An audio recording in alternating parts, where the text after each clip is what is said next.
Hi, my name is Tom, and I'm going to talk to you about the Dallas Cowboys.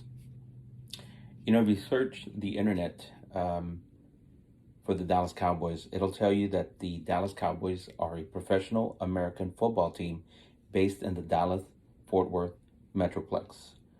The Cowboys compete in the NFL as a member club of the National Football League's Conference, Eastern Conference.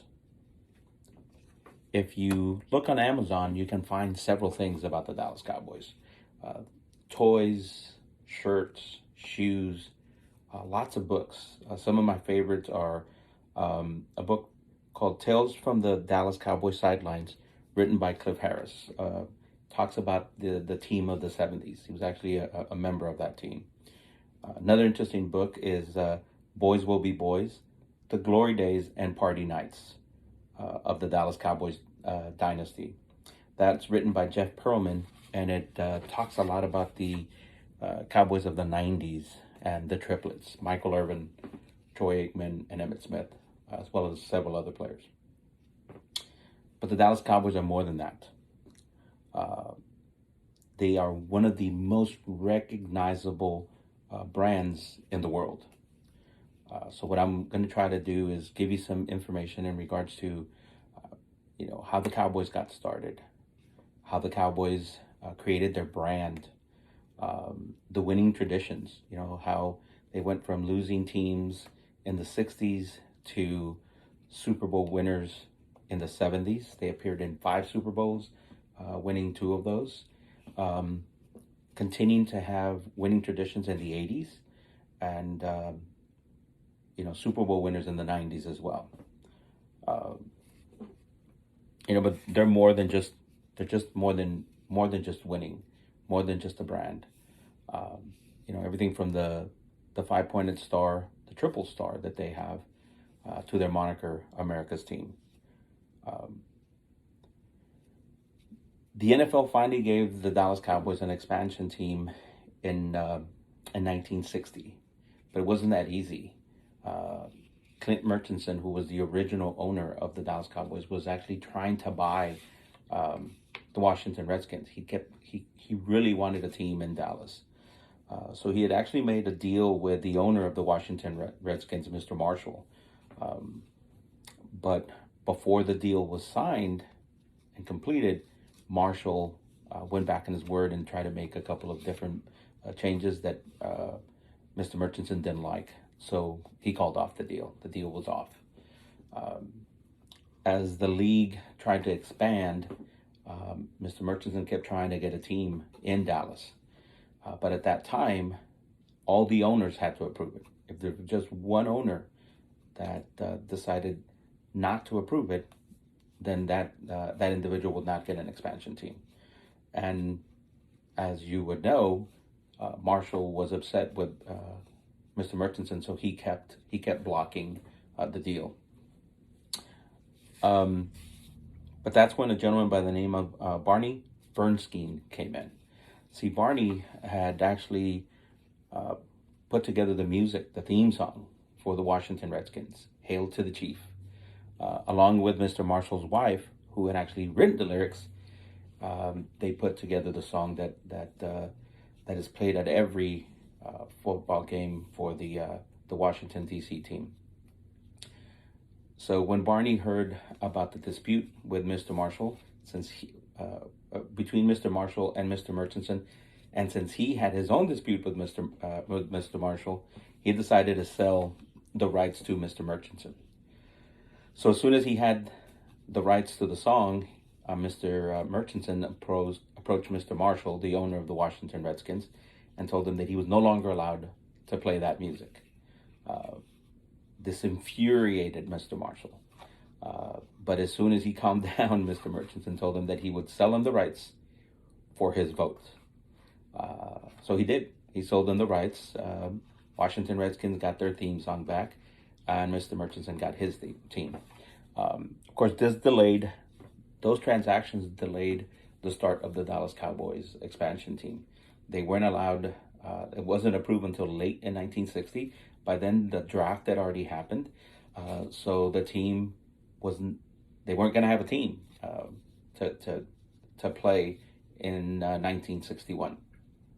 So what the NFL did was he comprised a pool of players from all the teams in the league that the Dallas Cowboys could pick from. But as you might guess, the players that the other teams put up for them to choose from were the worst on their team.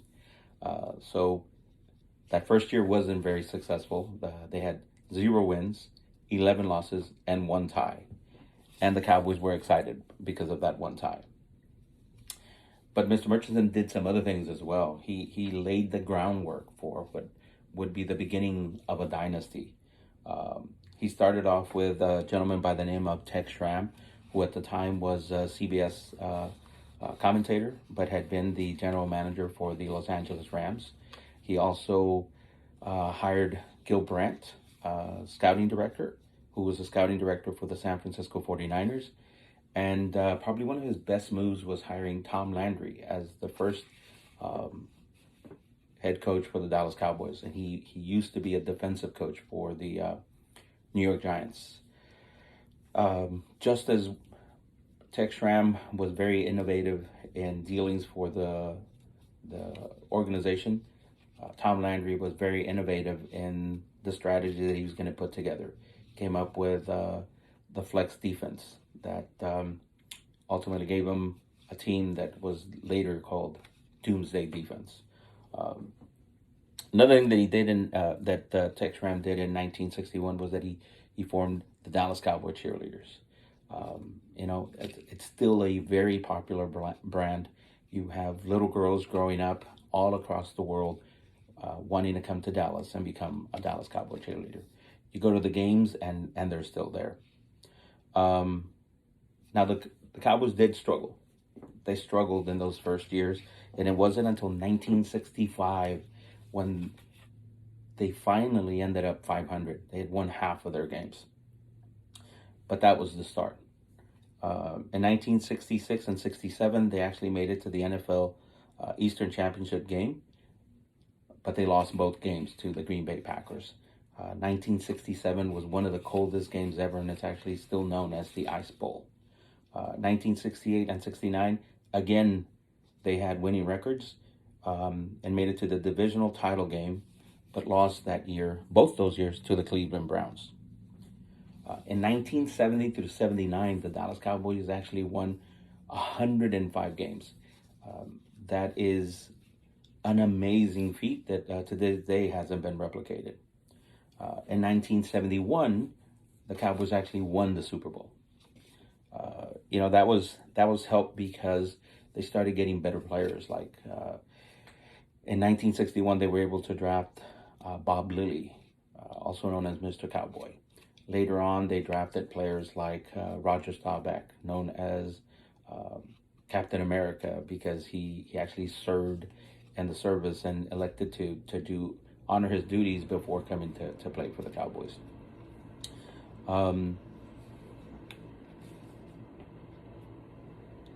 But in 1978, 1971, the Dallas Cowboys won the Super Bowl. 1977, they won the Super Bowl. But in 1978, they weren't able to repeat. They lost the Super Bowl to the Pittsburgh Steelers. The reason that's important is because NFL Films would actually put together a video every year recapping the season for the teams. The Dallas Cowboys, their popularity was everywhere. People loved them and hated them all across the U.S. So when they're putting together the film for 1978, John Facina, who was the writer, was trying to come up with a title for it. Right? You can't call them, last year's champions or maybe next year's champions. So he kept trying to come up with a good moniker for the title. And if you watch NFL Films, there's actually an NFL film about the NFL film of the Dallas Cowboys 1978 team. And what he thought, he actually wrote into the opening quote of the video. These were his words. They appear on television so often that their faces are as familiar to the public as presidents and movie stars. They are the Dallas Cowboys, America's team. and then the music starts playing. But it's a really cool video. I recommend you go out and see it. But from there, Tex Ram just ran with it. The players just ran with it, and to this day, there's other players, other teams, other fans that dispute that claim, but they're the only team that has ever been truly called America's team. In 1989, things changed. Cowboys had gone through some really bad years, and there was a new owner, Jerry Jones. He actually paid $150 million for the team. According to Forbes, the team is now worth over $8 billion. But Jerry didn't have the $150 million to pay for the team, so he had to be creative. He borrowed that money. He took him over 3 years to finally pay it off, but once he did, he learned a lot of things, and he really revolutionized the way NFL teams were run. He started to sign independent deals. The NFL shared revenues and had specific deals with different sponsors, and every team honored them, but not Jerry. Jerry went completely against that. The NFL had sponsorship with Coca-Cola, right? They were the NFL official drink of the NFL. Jerry went with Pepsi, the official drink of the Dallas Cowboys. The NFL had Budweiser. Jerry went with Miller Lite. The NFL went with Reebok. Jerry went with Nike. So because of these deals, Jerry was getting a lot more money than a lot of the other teams, and the other owners didn't like it. So the NFL sued. The NFL sued Jerry Jones and the Dallas Cowboys for $300 million in 1995. So what did Jerry do 1 month later?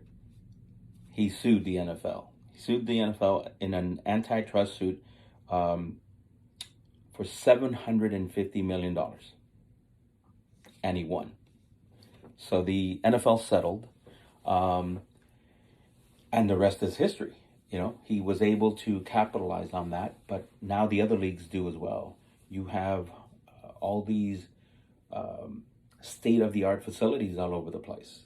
There's a brand new stadium in SoFi for the LA Rams. There's a brand new stadium in Las Vegas for the Raiders. And of course, the one that started it off is AT&T Stadium in Arlington, Texas. Stadium it can seat over 80,000 people, but it can expand to accommodate over 100,000. It has the largest TV screen anywhere. It goes from the 20-yard line to the 20-yard line.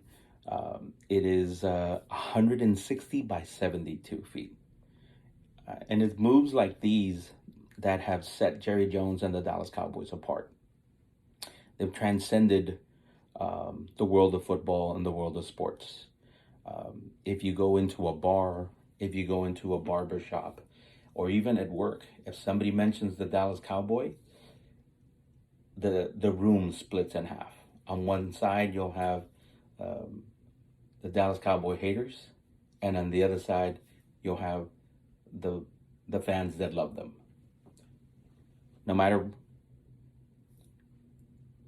There's no other team in any sport that drums up as much emotion and passion as the Dallas Cowboys, America's team.